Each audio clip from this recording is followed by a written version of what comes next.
Thank you, son. And then I thought, well, I'll just ask him, why do you like to hear me preach? Shouldn't have done that. He said, you're short.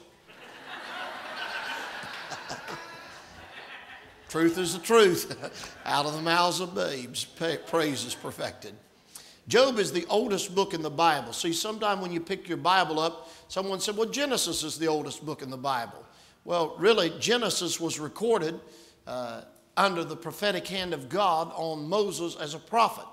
That's why the Bible said that Christ was likened unto Moses the prophet. His prophecy came about not while he was merely directing the children of Israel, but God gave him spiritual insight onto how this world was created.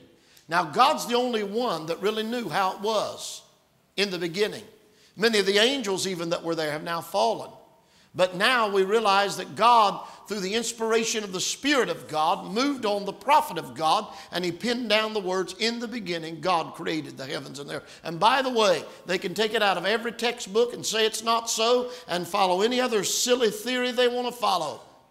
In the beginning, God created the heavens and the earth.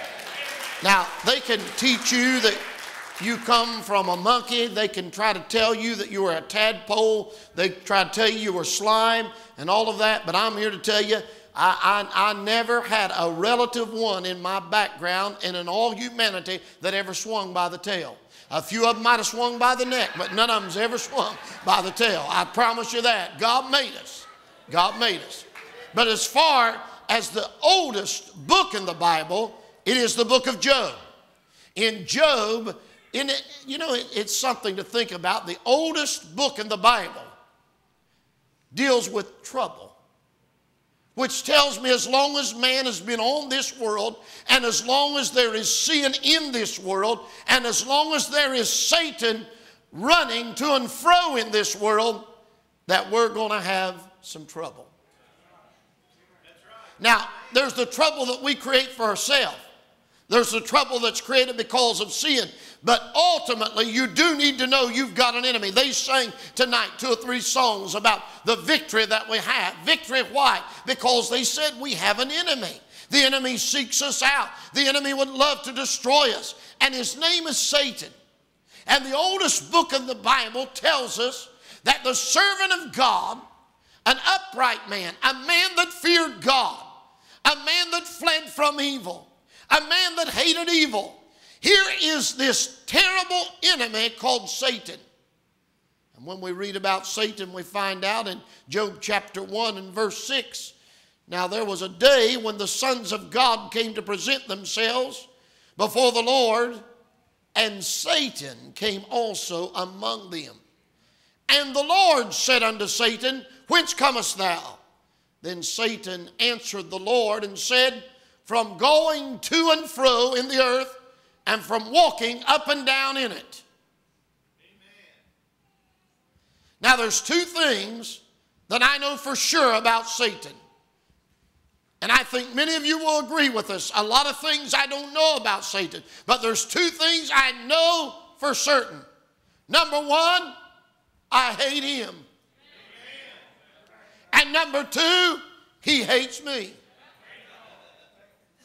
And if you think the devil ever cared about anybody, don't get in your mind the image that the world wants to make you think about, that he's some type of a cartoon figure, that he runs around in a red suit and has a pitchfork. Oh no, he has ways of moving that he's there, that you can't even tell that he's there. And here he is now standing in the very presence of God, among the sons of God as they come together to meet. In the beginning we see Satan there. 4 things I want to remind you of about Satan. 3 of them in this text. First of all, Satan always knows when to show up. That's right. Amen. Did you see what it said? There was a day. Had it been a day earlier, it wouldn't have done any good. A day later, they may not have been there. But there was a day when the sons of God came to present themselves before the Lord, and Satan came also. He always knows when to show up.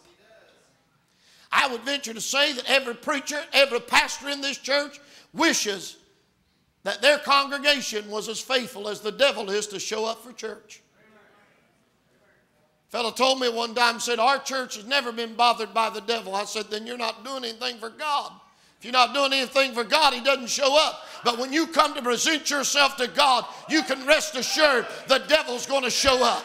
He has a way of coming to church. I wish he didn't come to church, but he does come to church. And I'll go this far too. Every time that you start to preach about him, talk about him, every time you start to get victory over him, you rest assured when the church starts to do something for the living God, the devil always finds a way to try to get in. He shows up. He comes to church. Somebody said, why do you go to church so much? I don't want the devil to get my seat. Thank you. That's hard on some people, you know, because they only come to church for matching, hatching, and dispatching. Water, rice, dirt. You figure it out later. That's the way some people come to church, but there's other people that they know, hey, I want to be at church. I know there'll come a time when I can't be. I know there's a time when we're all sick. I know we all sometimes need a break. I realize all of those things. But I'm telling you, there's a desire in my heart to be in God's house. And I want to be there. I want to be at the place where I can see what God's doing in others and through others.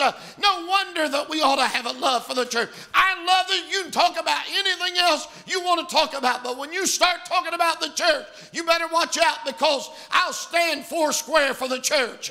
I think we ought to say we love the church. Why do you love the church? Well, it was in a church that I was converted. It was in a church that I was called to preach. It was in a church that I was cleansed. It was in a church that I found comfort when I needed it the most. It's in the church that I find the greatest companions of my life. I'm telling you, the devil shows up, but God's people's there. And may I remind you, when he shows up, we have power over the enemy.